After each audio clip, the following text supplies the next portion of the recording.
একদিন গভীর জঙ্গলে একটি ছাগল নিশ্চিন্তে ঘাস খাচ্ছিল। চারপাশে সবুজ গাছপালা, পাখির ডাক, সব মিলিয়ে পরিবেশ ছিল শান্ত।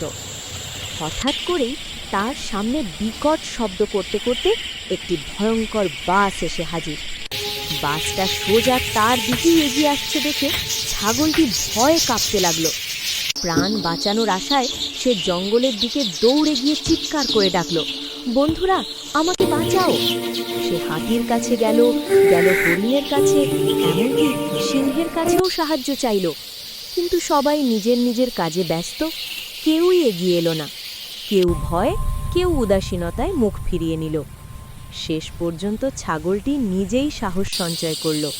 দ্রুত পাশের একটি ঝোপে লাফ দিয়ে সে বাসের হাত থেকে রক্ষা পেল।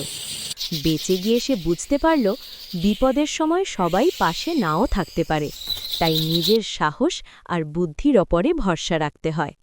শিক্ষা: বিপদ